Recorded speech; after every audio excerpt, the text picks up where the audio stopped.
Bonsoir. J'ai vu une vidéo qui m'a extrêmement choquée. Il s'agit d'un de mes proches qui parlait du deuil et qui disait que pour lui et pour nous, disait-il, parlons de la France, il était impossible de faire le deuil du 7 octobre. Et il n'a parlé que des otages, dont on ne savait s'ils étaient morts ou vivants pendant 1 an. Il a parlé du 7 octobre exclusivement de ces Israéliens morts le 7, des kibboutz, de Be'eri et de Kfar Aza. Et pas une seconde il n'a parlé des Palestiniens, des civils. Alors moi je vais lui répondre. Oui, je vais te répondre. Je vais te répondre, Bernard. Moi, depuis le 7 octobre, depuis le 8, je ne dors plus. Je n'en ai pas écrit un livre. Je ne mange plus. Mais peu importe. J'ai le ventre et le cœur tordus. Parce que pendant plus d'1 an, après l'attaque du 7 octobre et tous ces morts que nous avons tous pleurés, bien sûr. D'ailleurs, les corps et les maisons étaient carbonisés de manière telle que même avec une Kalachnikov, on ne peut pas carboniser une maison pareille. Et qu'effectivement, un homme était sorti nu, en mettant les bras en l'air, en disant « Je suis israélien » et l'armée a tiré. Un des soldats de Tsahal a témoigné de cela. Donc nous avons pleuré, oui, ces morts du 7.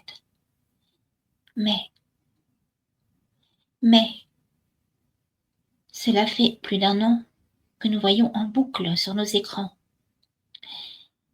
des corps de nourrissons, de prématurés, d'enfants, de femmes, de jeunes filles, d'hommes, bien sûr, déchiquetés, la tête arrachée, totalement ouverts comme de la viande de boucherie, totalement ouverts, le corps et la viande, la chair collés à des immeubles. Nous avons vu des corps dans des sacs plastiques. Et c'était certainement encore des corps d'enfants car c'était après les bombardements d'une école. Et ces corps n'ont jamais pu être identifiés.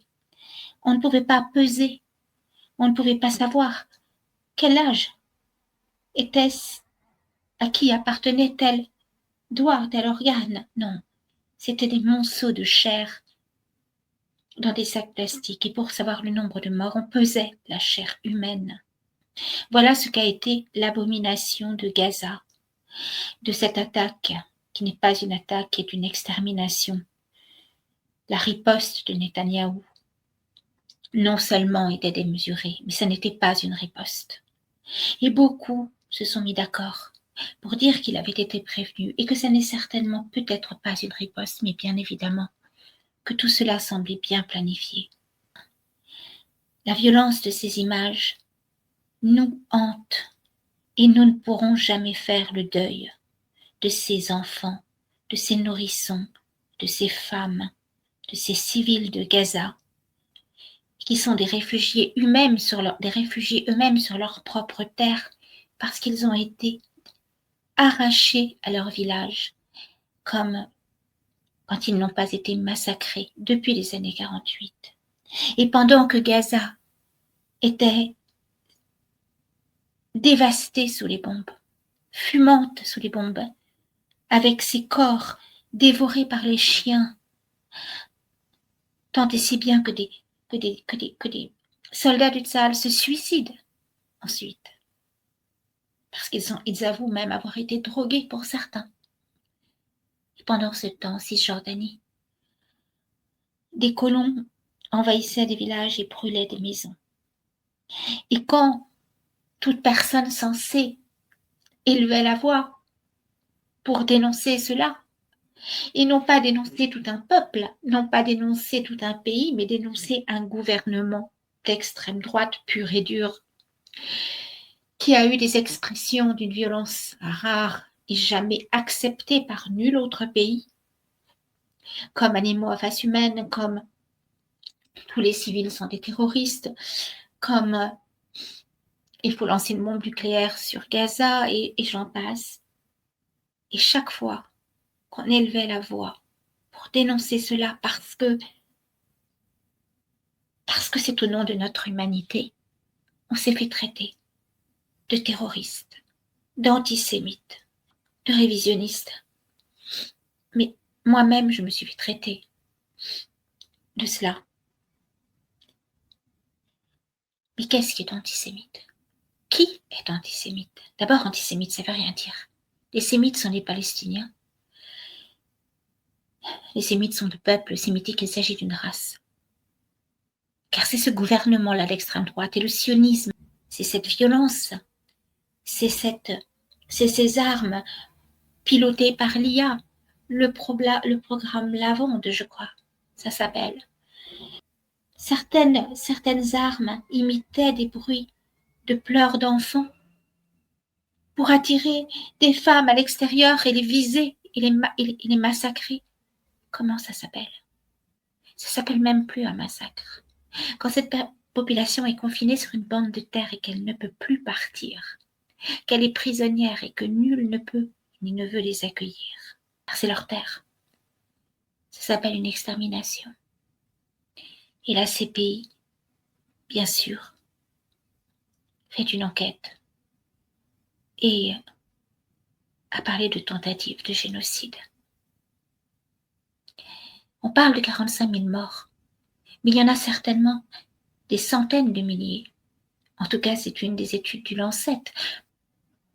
Tous ces morts qu'on ne retrouvera jamais, tous ces charniers invisibles qu'on retrouvera un jour, plusieurs années plus tard, tous ces disparus, et tous ceux qui mourront des suites, des séquelles, de leurs séquelles. Comment faire le deuil de ces corps qui ne sont plus,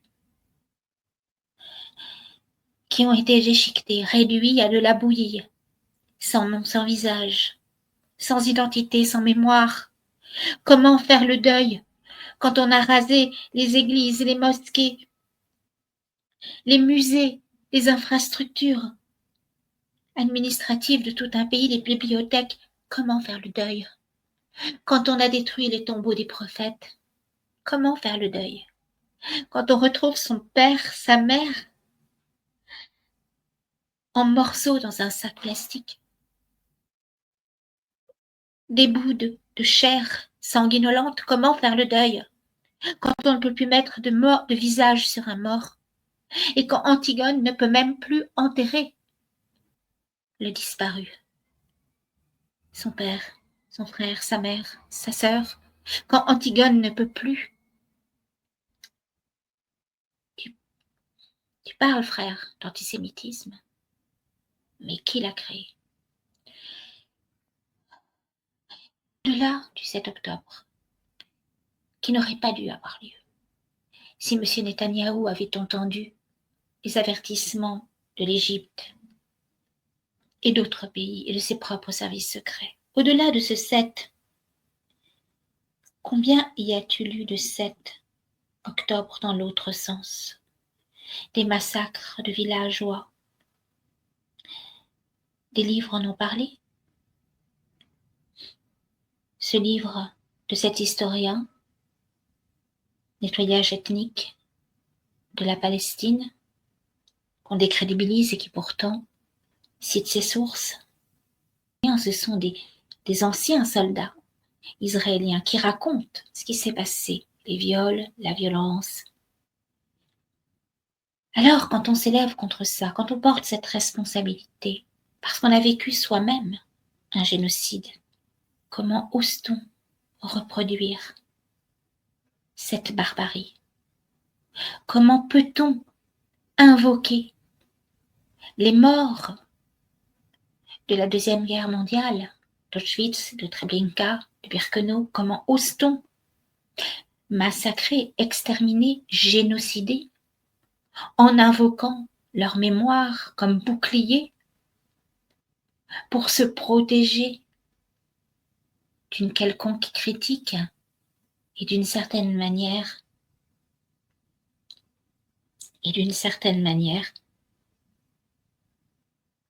massacrer en impunité? Oui, je sais, vous avez invoqué la légitime défense. Vous avez invoqué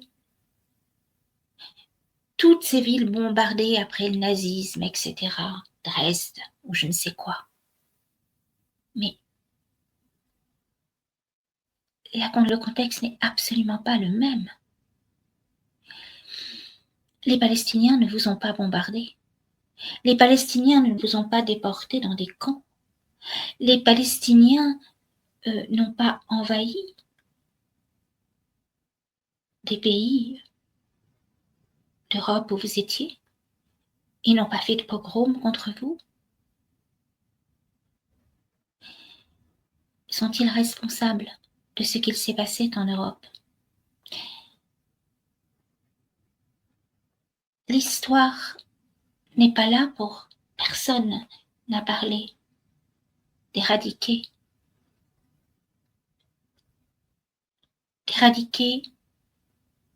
toute une communauté et la haine d'une religion. Tout le monde a demandé à ce que les lois internationales, le droit international soit respecté. Le droit de respecter les frontières et le droit humanitaire. Et c'est un faible mot. Alors oui, si certains sont hantés par les morts du 7 octobre, moi aussi. Moi aussi. Mais je suis hantée depuis le lendemain, depuis plus d'1 an, par toutes ces images qui se sont imprimées dans ma tête, dans mon cœur, et qui font que mes nuits sont éclaboussées du sang de ces enfants. L'Occident, en tout cas un certain Occident, je ne parle pas des populations, bien évidemment, qui sont conscientes et révoltées par ce qui se passe là-bas. Mais ceux qui nous dirigent ont condamné de la bouche et livré des armes. Hypocrisie, compromission, complicité. Tout a été fait pour faire monter la haine, pour faire monter les enchères de la haine, de la guerre.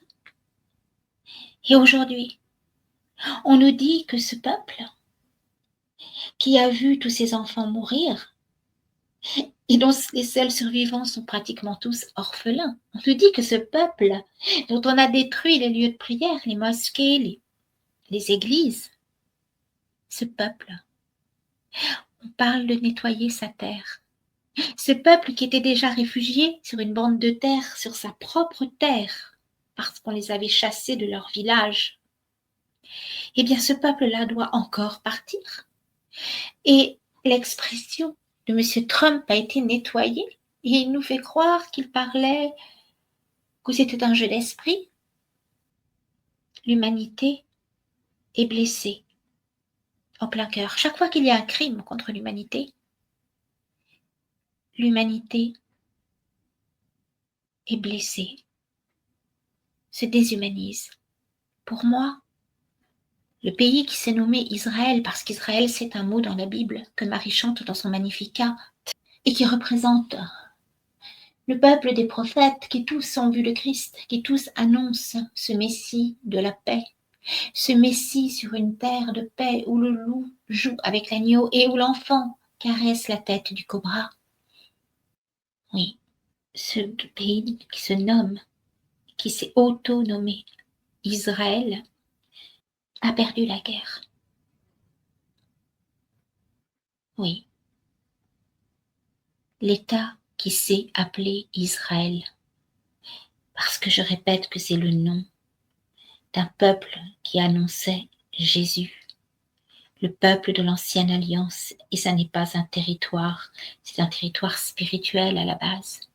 Donc ce peuple qui s'est appelé Israël a perdu la guerre. Parce qu'il a perdu son humanité, il a craché sur la mémoire des morts du génocide de 39-45. Il a craché sur la mémoire des morts de tous les génocides.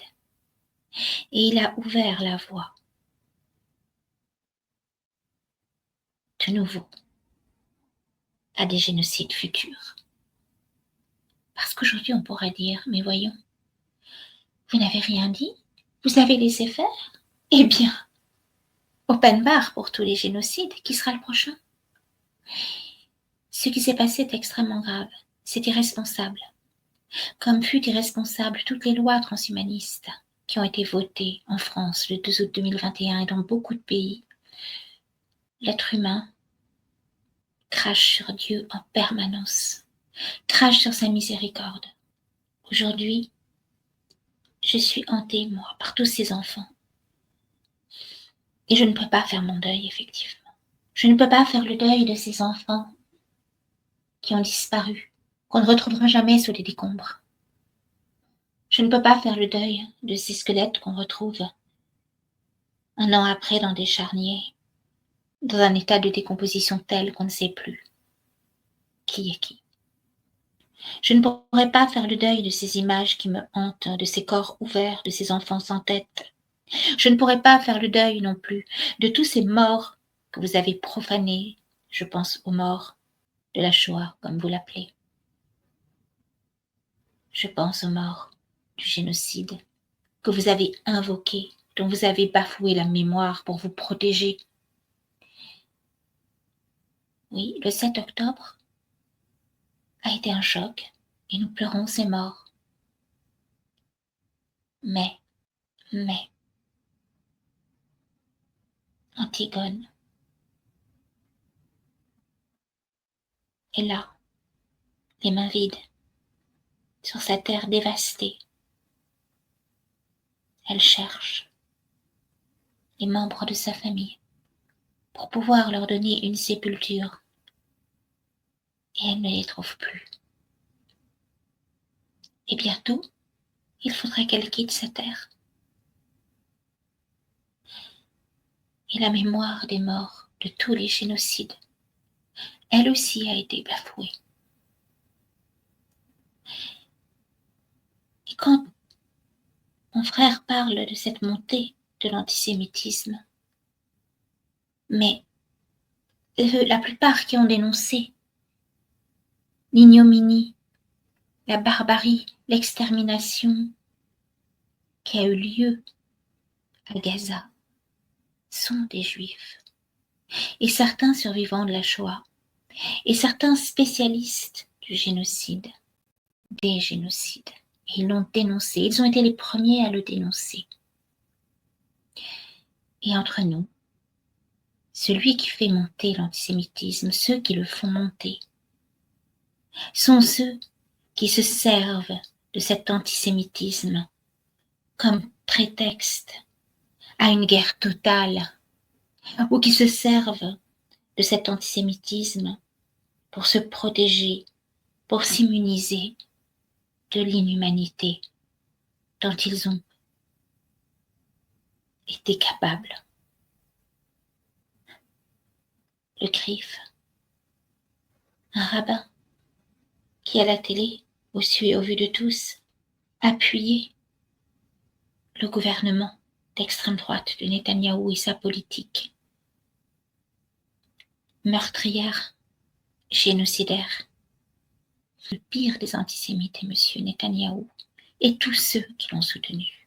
Parce que, au fond, Ils ont utilisé la mémoire de tous ces morts qui ont été déportés, exterminés pendant la Seconde Guerre mondiale, et se servant de cette mémoire, ils ont fait une farce de cette tragédie, faisant plaisir aux vrais et à tous les antisémites du monde, finalement.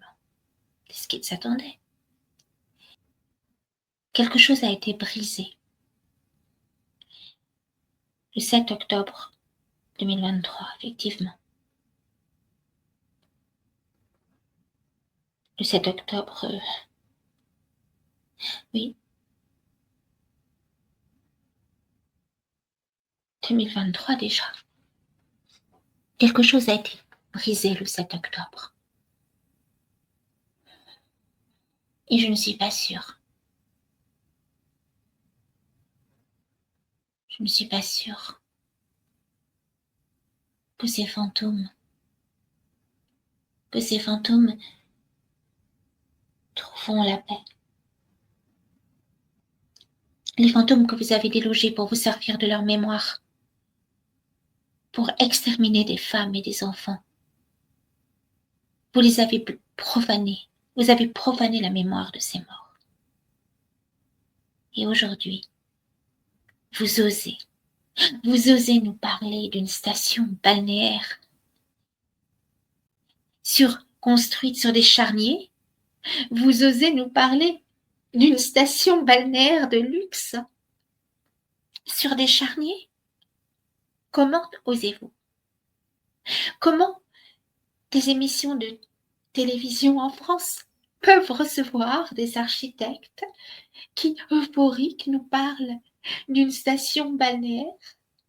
Comment peut-on entendre des intellectuels nous parler d'un deuil impossible, des trémolos dans la voix en parlant du 7 octobre, alors que des mères ont perdu tous leurs enfants, leurs maris, leur dignité, leur humanité, qu'on leur déniait cette humanité, qu'on leur déniait un visage. Mais ils sont paradis. Ils sont paradis auprès de Dieu. Tous ces enfants, toutes ces femmes, tous ces martyrs sont au paradis, auprès de Dieu. Là, il n'y a plus ni larmes, ni peine, mais Dieu éternellement. Vous avez perdu la guerre. Tous ceux qui ont soutenu ce qui n'a jamais été une riposte, ni une légitime défense, mais une extermination.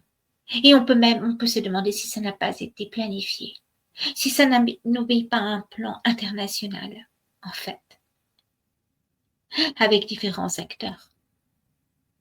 Quelque chose a été détruit irrémédiablement.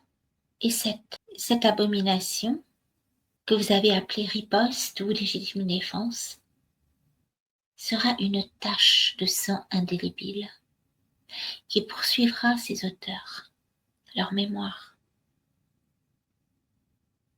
et qui sera une éclaboussure